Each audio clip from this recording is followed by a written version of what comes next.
Putin और Trump की meeting को लेकर भारत की पैनी नजर बनी हुई है, तो वहीं चीन को लेकर अब एक बड़ी खबर सामने आई है। भारत और चीन को लेकर ये खबर है। चीन की तरफ से क्या बयान आया है, उससे पहले आपको बता दें कि चीन अमेरिकी टैरिफ पर पहले ही बोल चुका है कि जो भी ट्रंप ने टैरिफ लागू किए हैं वो अंतर्राष्ट्रीय कानूनों के खिलाफ है और भारत के साथ वो डटकर खड़ा है। और अब चीन का क्या बयान सामने आया है, इसकी ज्यादा जानकारी के लिए हमारे साथ जुड़े हैं चेतन। उनसे जानेंगे। चेतन, भारत और चीन को लेकर अब जो खबर सामने आ रही है उसमें चीन की तरफ से किसने और क्या बयान दिया? देखिए, चीन ने बयान जो दिया है उसका हम जिक्र करेंगे, लेकिन उससे पहले एक बार अपने दर्शकों को बता दें कि कल 15 अगस्त से और कुछ ही घंटे बाकी हैं जब ट्रंप और राष्ट्रपति पुतिन की मुलाकात होनी है। ये मुलाकात कोई आम मुलाकात नहीं है, क्योंकि ये युद्ध की जो दिशा है वो तय करने वाली है और इस पर भारत की सबसे ज़्यादा नज़र है। जिस बात का जिक्र आपने सोनम शुरुआत में किया कि भारत पर जो अतिरिक्त 25% टैरिफ ट्रंप की तरफ से लगाया गया है उसकी ये दिशा तय कर सकता है। एक्सपर्ट्स ये मानते हैं कि अगर ये मीटिंग सफल हो जाती है, यानी कि सीज़फायर यूक्रेन रशिया में हो जाता है, तो भारत पर जो टैरिफ लगाया है ट्रंप ने गुस्से में, उसको भी कहीं ना कहीं वो हटा सकते हैं, राहत भारत को मिल सकती है। इसलिए भी भारत जो है इस पर नजर बनाया हुआ है। लेकिन इस बीच चीन लगातार ऑफर देता हुआ नजर आ रहा है ट्रंप को, और वो कोई ऐसा वैसा ऑफर नहीं है। ऑफर है कि हम दोनों साथ में आ जाते हैं और फिर देख लेंगे दुनिया को, मतलब ये वाला ऑफर है। तो एक तरफ रूस से बहुत अच्छी दोस्ती भारत की है। तमाम दबाव, तमाम धमकियों, तमाम चेतावनियों के बाद भी रूस से हमने व्यापार को जारी रखा, तमाम चीज़ों को जारी रखा, लेकिन चीन अब बड़े ऑफर दे रहा है। और यही एक्सपर्ट्स मान रहे थे कि अगर चीन अपना अड़ियलपना, अपना जिद्दीपना छोड़ देता है और भारत के साथ आ जाता है, तो उसके बाद ट्रंप का टिकना इस तरीके से मुश्किल होगा। तो अब चीनी विदेश मंत्रालय की तरफ से बयान आया है और वहां के प्रवक्ता जो हैं लिन जियान, उन्होंने कहा है कि चीन और भारत दोनों बड़े विकासशील देश हैं और ग्लोबल साउथ के अहम सदस्य हैं। अब चीन का ये बयान मीटिंग से पहले आना ये बहुत बड़ी बात हो जाती है। साथ ही कहा कि ड्रैगन यानी कि चीन और हाथी भारत, जो इस बात का जिक्र हमेशा से चीन करता रहा है, वो एक दूसरे की सफलता में सहयोगी बनकर सहयोग करना दोनों देशों के लिए सही विकल्प है। यानी कि एक दूसरे के साथ रहिए, एक दूसरे का सहयोग करिए, यही विकल्प दोनों देशों के पास बचता है। लिन जियान ये भी कहते हैं कि जिस तरीके से दोनों देशों के नेताओं के बीच हुई अहम सहमतियों को अमल में लाने के लिए भारत के साथ मिलकर काम करने को वो तैयार है।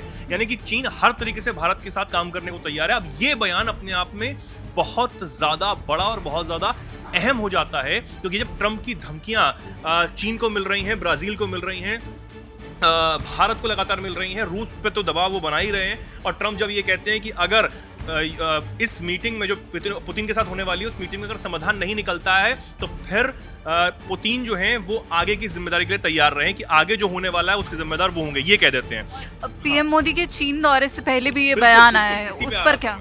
इसी पे आ रहा था, क्योंकि इस महीने के आखिर में 31 अगस्त और 1 सितंबर को प्रधानमंत्री जो हैं वो चीन दौरे पर जा रहे हैं एससीओ समिट के लिए। तो उससे पहले ये बार बार चीन की तरफ से बयान आना और सहयोग बढ़ाने की बात कहना, यानी कि जो तमाम सहयोग हमारे पहले बढ़े, चाहे वो बॉर्डर क्लैश जो है वो कम होना हो, जो तनाव था, उसके बाद जो हमारी मानसरोवर यात्रा है उसको शुरू करना हो, फ्लाइट्स शुरू करने की बात की जा रही है। तो एक के बाद एक चीन के साथ जो रिश्ते हैं वो अच्छे होते हुए नजर आ रहे हैं और भारत उस पर अच्छे तरीके से काम कर रहा है, सकारात्मक तरीके से काम कर रहा है। चीन इसके लिए बहुत तैयार है और ये कहा गया है कि इसके तहत राजनीतिक भरोसा बढ़ाना, आपसी संवाद, बातचीत और सहयोग को विस्तार देना है, बड़े हितों को ध्यान में रखते हुए मतभेदों को सुलझाना और एससीओ जैसे बहुपक्षीय मंचों पर समन्वय को मजबूत करना शामिल है। यानी कि जिस तरीके से आप दोनों देशों बात करिए, द्विपक्षीय, क्योंकि पड़ोसी भी हैं, तो किसी भी तरह का मनमुटाव जो है वो अब चलने वाला नहीं है। ये भी चीन को कहीं ना कहीं समझ आ गया है कि वर्ल्ड ऑर्डर को अगर बदलना है, अगर ये जो शक्तियां हैं जो पश्चिम से कंट्रोल की जाती हैं, दुनिया के ऊपर जो कंट्रोल की जाती हैं, अगर उसको बदलना है तो भैया 3 बड़ी अर्थव्यवस्थाओं को, खासकर भारत और चीन को तो साथ में आना ही होगा। और उसके बाद ट्रंप हो, अमेरिका या जो भी भारत के खिलाफ भी बोल रहे हैं, उनका टिक पाना भी मुश्किल है। हालांकि हम ये सब जानते हैं कि चीन पर पूरी तरीके से भरोसा करना बिल्कुल ठीक नहीं होगा, क्योंकि जब लद्दाख वाले क्षेत्र में कुछ तनाव कम हुआ था उसके बाद भी डॉक्टर एस जयशंकर ने इस बात को कहा था कि हम तनाव कम कर रहे हैं, हम तो शुरू से ही बातचीत करने को तैयार थे, लेकिन पूरी तरीके से समाधान नहीं हुआ है, ये भी हमें ध्यान रखना होगा। यानी कि हमें फूक फूक कर कदम रखना होगा। चीन जो है वो अरुणाचल वाले क्षेत्र में क्या कर रहा है ये सबको पता है। वहां पर अगर हम अपनी चोटी का नाम बदल देते हैं, छठे दलाई लामा के रूप में रख लेते हैं, तो भी चीन को आपत्ति हो जाती है। ग्लोबल टाइम्स और वहां जो विदेश मंत्रालय वो बोलता है, लेकिन फिर भी चीन की नस दबी हुई है ना, तो भारत से अच्छा कोई सहयोगी मिल नहीं सकता। ब्राजील जो है वो खुलकर इस बात को कहता है कि मैं जो वहाँ के राष्ट्रपति हैं कि हम बात नहीं करेंगे ट्रंप से, हम या तो शी जिनपिंग से बात करेंगे या मोदी से बात करेंगे। तो ये एक बड़ी बात हो जाती है। अब ब्राजील ये कह रहा है कि हम ब्रिक्स समिट बुलाएंगे चाहे हमें ऑनलाइन करनी पड़े। तो ये अपने आप में चीज़ें जो हैं वो सकारात्मक रूप से आगे बढ़ रही हैं। चीन जो है बहुत आतुर है प्रधानमंत्री नरेंद्र मोदी का वेलकम करने के लिए। तो जो चीज़ें हैं वो बहुत तेज़ी से बदल रही हैं और ये उल्टा प्रेशर ट्रंप पे क्रिएट करने वाली चीजें हैं। सोनम, बहुत बहुत शुक्रिया चेतन आपका पूरी जानकारी के लिए। तो आपको बता दें कि ट्रंप जो लगातार भारत पर दबाव बना रहे हैं और कह रहे हैं कि भारत डेड इकोनॉमी है, लेकिन वहीं दूसरी तरफ चीन अब भारत के साथ डटकर खड़ा होता हुआ दिख रहा है। प्रधानमंत्री नरेंद्र मोदी चीन जाएंगे और उससे पहले चीन के ये बयान पर आपकी क्या राय है हमें कमेंट बॉक्स में जरूर बताइएगा।